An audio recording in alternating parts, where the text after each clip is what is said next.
네, 이어서는 미증시를 둘러싸고 있는 이슈들 함께 체크해 볼게요. 오늘은 이분과 함께 합니다. LS증권 투자전략팀 정다운 수석연구원 오셨습니다. 어서 오세요. 네, 안녕하십니까. 네, 반갑습니다. 연구원님 만나니까 오늘이 화요일이네요. 네, 화요일도 세 가지 이슈 함께 짚어보겠습니다.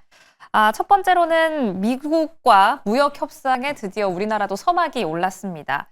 지난주부터 시작해서 미국은 본격적으로 관세 협상을 시작했죠. 우리나라도 2+2라고 하더라고요. 통상장관과 재무장관 두 명이서 함께 만나는 협상을 진행할 건데 어떤 이야기들이 오갈지 연구원님 시선으로 한번 예측을 해주신다면요. 네, 사실 예측하기가 상당히 좀 어려운 부분이기는 합니다. 네. 다만 어떻게 좀 평가를 할 거냐라고 했을 때는 일단 기본적으로는 협상 테이블에 앉았다라는 것 자체만으로도 긍정적일 수 있다라고 좀 생각을 하고 있습니다. 다만 이게 어떻게 좀 실익을 가져갈 수 있는 방향으로 갈 것이냐, 이런 부분들이 상당히 좀 중요하지 않을까라고 좀 생각을 하고 있는데, 이때까지 좀 나오고 있는 얘기들, 무역장벽 보고서라든지 아니면 언론 보도라든지 이런 부분들을 좀 참고를 해봤을 때, 한국, 죄송합니다. 한국에 대해서는 자동차 시장 환경 규제에 대한 부분, 그리고 미국산 소고기 중에서 이제 30개월령 이상에 대해서 수입을 해라라는 얘기들, 그리고 GMO, 결국 유전자 변형 농작물에 대해서 수입을 할 수 있도록 해라라는 이런 얘기들이 좀 나오고 있는 상황이고요. 더불어서 또 알래스카 LNG 투자라는 부분을 우리나라로부터 미국이 얻고자 하는 부분들이 있고요. 더불어서 조선에 대한 부분들도 아마도 미국에서 좀 원하는 부분이지 않을까라고 좀 생각을 하고 있습니다. 그래서 최대한 좀 실익을 얻는 방향으로 협상이 좀 진행이 됐으면 시장에도 좋을 것이고 우리나라 경제에도 좀 도움이 되지 않을까라고 생각을 하는데, 이런 협상이 점점 더 중요해지는 요인들이 되고 있는 게 네. 중국에서도 압박을 좀 넣기 시작을 했습니다. 미국에서 이제 중국을 워낙 고립시키려고 하다 보니까 미국과의 협상 중에 중국과 그 교역에 대한 부분들을 좀 제약하는 방향으로 좀 조건을 내걸 수 있다라는 얘기들이 있는데, 이런 부분들을 좀 내세운다라고 했을 때 중국이 만약에 이런 부분들을 받아들여서 타 국가들이 미국과 협상을 진행한다라고 했을 때에는 중국 역시도 그에 상응하는 보복 조치를 단행을 하겠다라고 좀 엄포를 내고 있는 상황이거든요. 네. 근데 우리나라 같은 경우는 잘 아시겠지만은 미국과 중국이 동일하게 수출 대상국으로서 상당히 중요한 나라입니다. 각각 한 20% 정도의 수출 비중을 갖고 있는 나라거든요. 그러다 보니까 이 미국과 중국 사이에서 줄다리기 사이에서 얼마나 협상을 잘 해 나가느냐가 아무래도 우리나라 시장의 상승 탄력이라든지 경기에 대한 부분을 결정짓는 중요한 요인이 되지 않을까, 이렇게 좀 생각을 하고 있습니다. 네, 지금 당장 눈앞에 놓인 건 한국과 미국, 우리나라와 미국 간의 관세 협상이긴 합니다. 거기에서 실익을 챙기는 것도 참 중요할 테지만 미국과 중국이 정말 좀처럼 간극이 좁혀지지 않고 있잖아요. 그 사이에서 어떤 스탠스를 좀 유지하는지도 함께 주목해보면 좋을 것 같습니다. 이렇게 우리나라와 직결된 이벤트 한번 살펴봤다면 간밤 뉴욕 증시와 직결된 이벤트도 함께 살펴볼까요? 두 번째 이슈는 파월 의장의 해임입니다. 앞서 브리핑에서도 전해드렸던 것처럼 좀 실질적으로는 해임이 쉽지 않을 것이다, 뭐 이런 이야기도 있는데 해임이 되고 안 되고의 여부를 떠나서 이런 이슈가 미국 증시, 미국 시장에는 또 어떤 영향을 가져다 줄지도 궁금해요. 네, 일단 뭐 간밤에 미국 증시가 급락을 한 부분에도 아마 이런 영향이 좀 있지 않았을까라고 생각이 드는데, 주말이라든지 최근에 언론 보도상으로 살펴보면은 파월 의장의 해임에 대한 언론 보도들이 상당히 좀 많이 나오고 있는 상황입니다. 월스트리트저널 보도에 따르면은 수개월 전부터 파월의 해임에 대해서 백악관에서 좀 고민을 하고 있다, 검토를 하고 있다라는 얘기가 나오면서 시장에서는 좀 불안 요인이 좀 자극이 되고 있는 그런 양상입니다. 그러다 보니까 이제 국채 금리도 베어 스티프닝이라고 하는 장기물 금리가 더 빠르게 올라가는 모습을 보이면서 시장에서는 좀 불안감을 자아내는 모습인데, 말씀 주셨다시피 파월 회장에 대한 해임이 가능할 거냐라고 했을 때 그럴 가능성은 좀 낮다라고 좀 보고 있습니다. 왜 그러냐면은 일단 사유 자체가 트럼프 대통령 같은 경우에는 정치적으로 정책 결정을 하고 있다라는 얘기를 하는데 사실 그렇게 할 수밖에 없었던 이유들이 트럼프가 추진하고 있는 뭐 관세에 대한 부분이라든지 이런 우려들을 반영을 해서 좀 정책을 단행을 하고 있는 거거든요. 그러다 보니까 트럼프는 이게 정치적으로 정책을 결정한다라고 하지만 사실 시장에서는 크게 공감하지 못하는 부분이다라고 좀 보고 있고요. 더불어서 이제 연방거래위원회 위원에 대한 해임에 대해서 대법원 판례가 있습니다. 이 판례를 살펴보면은 이 FTC 위원에 대해서는 준입법 사법적 성격을 지니고 있는 의사결정 기구이기 때문에 정치적인 중립성을 보장받아야 된다라고 얘기를 하고 있거든요.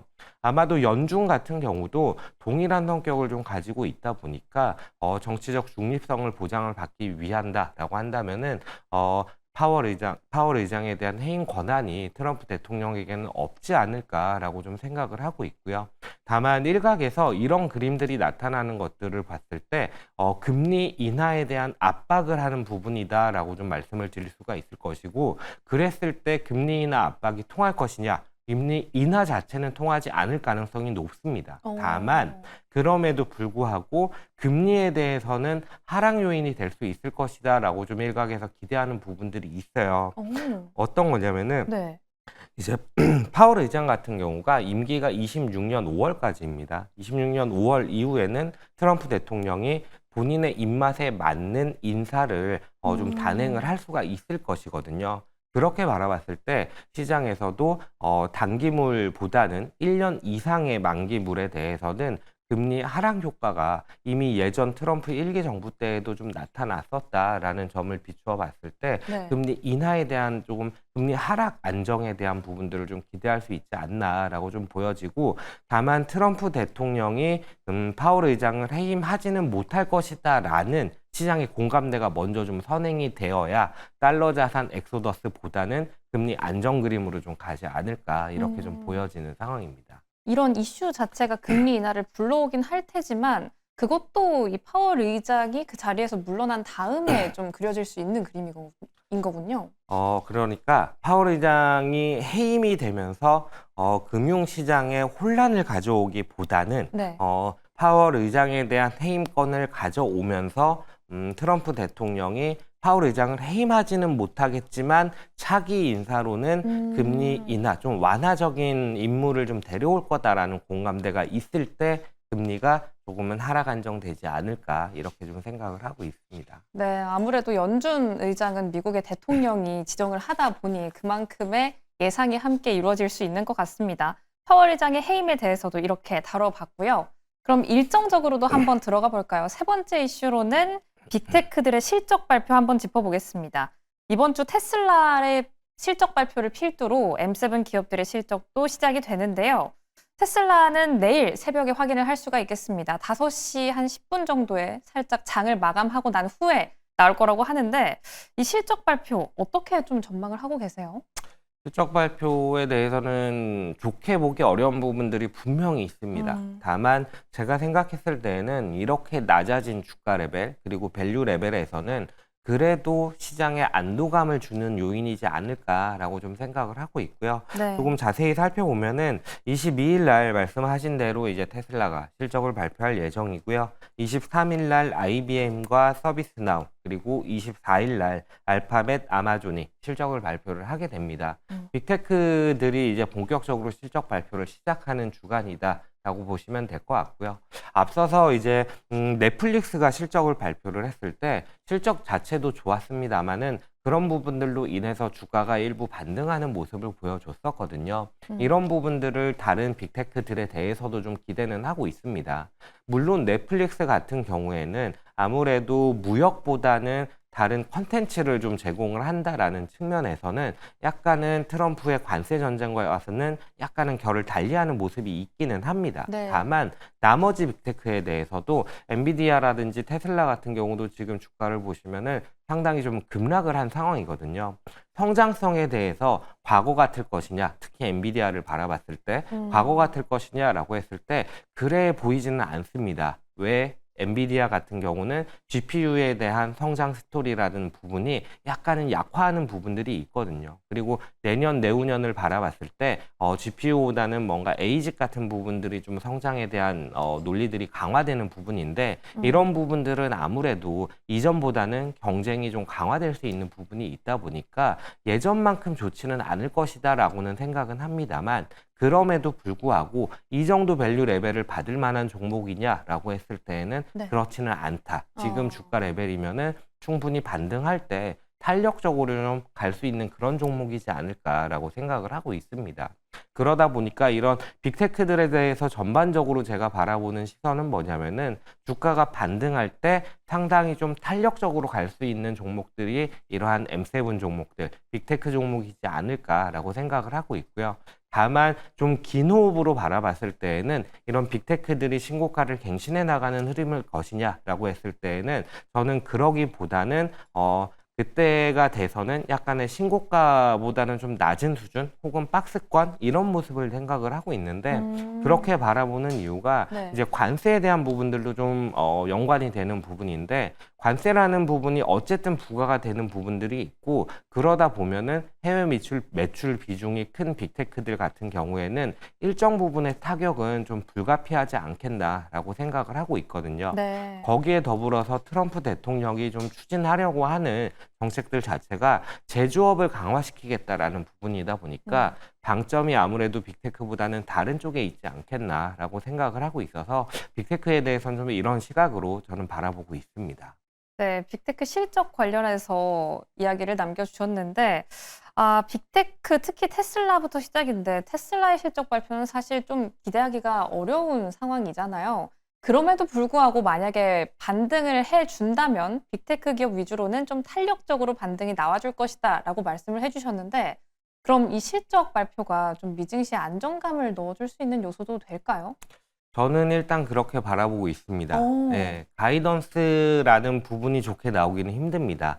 왜냐고 했을 때 지금 불확실성 인덱스라는 부분들이 상당히 좀 많이 떠들고 있는데 네. 이 불확실성이 상당히 높은 상황이다 보니까 기업 입장에서도 무언가 하려고 했던 투자라든지 뭔가 성장을 가져올 수 있는 뭐 이런 것들을 약간은 지연시키거나 딜레이하거나 내지는 좀 축소하거나 검토할 수밖에는 없습니다. 그러다 보니까 우리가 연간을 바라봤을 때 실적이 이 정도 될 것 같습니다라고 자신 있게 말하기는 당연히 힘듭니다. 다만 그럼에도 불구하고 안도감을 줄 수 있다라고 생각을 하는 부분은 뭐냐면은 일단 이번 분기 실적은 좋을 거다라는 부분이 네. 일단은 좀 기대감으로 자리 잡고 있고 그 기저에는 뭐 매크로 단에서 봤을 때에는 소비 단이라는 부분이 먼저 좀 관세가 부과되기 이전에 좀 선행적으로 소비를 했던 부분들 그리고 그에 맞춰서 재고를 쌓아나가는 부분들이 이번 분기 실적에 아마도 좀 반영이 되지 않을까라고 생각을 하고 있어서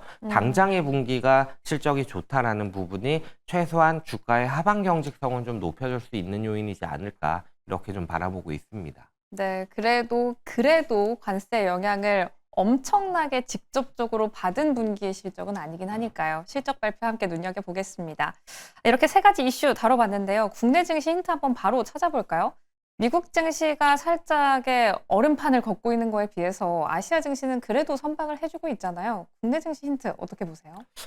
이런 그림이 조금은 이어지지 않을까라고 음. 생각을 하고 있습니다. 최근의 시장 흐름들을 보시면은 어제 코스피가 0.2% 상승을 한 것처럼 이에 맞춰서 미국 시장에 상장되어 있는 한국 ETF, EWI가 0.15% 상승을 했습니다. 이게 무슨 얘기를 드리고 싶은 거냐면은 네. 원래 미국 시장이 주도를 하는 금융시장에서는 간밤에 있었던 주가 변동이 우리나라 정규장의 주가 시가를 결정짓는 모습을 보였는데 지금 같은 경우는 우리나라의 정규장에 맞춰서 밤에 이제 미국 정규장의 주가가 달라지는 모습을 보인다는 거거든요. 그만큼 로컬 시장의 정규장이 중요해지는 시장이 됐다라고 좀 말씀을 드릴 수가 있는 거고 그렇게 바라봤을 때 좀 전에 차트가 아마 나왔던 것 같은데 우리나라 기관 투자들이 생각하는 부분들을 보면은 지금 주가 레벨이라면 그래도 하방이 얼마나 있을 것이냐라고 했을 때 하방 경직성이 상당히 좀 높다라고 평가를 하는 것 같아요.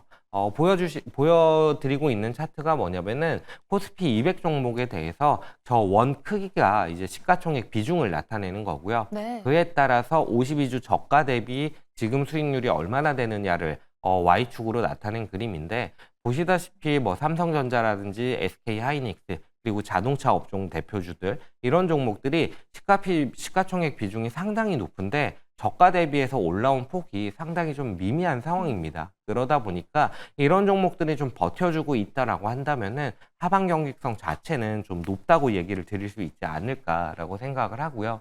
그러다 보니까 기관 투자자분들도 어떤 종목을 살 것이냐에 대한 좀 고민들을 많이 가지고 있어요. 그래서 저도 이제 월요일 날 자료를 통해서 좀 말씀을 드리고 있는 종목 아이디어가 턴어라운드 종목을 좀 제시를 드리고 있거든요. 턴어라운드 종목을 어떻게 좀 선별을 하냐라고 했을 때, 당장 1분기 실적 시즌이 진행 중인데 1분기 실적 자체는 YOY나 QOQ로 이익단이 좀 안 좋을 수 있는 그런 종목들입니다. 다만 그럼에도 불구하고 2분기와 3분기를 바라봤을 때 이때 실적단은 좀 개선될 거다, 공통적으로 개선이 될 거다라고 예상이 되고 있는 종목입니다. 그러다 보니까 뭐 CJ 대한통운을 비롯해서 13개 종목들에 대해서 저는 좀 충분히 관심을 가질 만한 종목이지 않을까라고 좀 제시를 드리고 있습니다. 네, 현 시점 하방 경직성이 높은 시장입니다. 이 안에서 저희는 턴어라운드 종목 한번 공략해 보도록 할게요. 그럼 오늘 도움 말씀은 여기까지 듣겠습니다. 지금까지 LS증권 투자전략팀 정담 수석연구원과 함께했습니다. 고맙습니다. 감사합니다.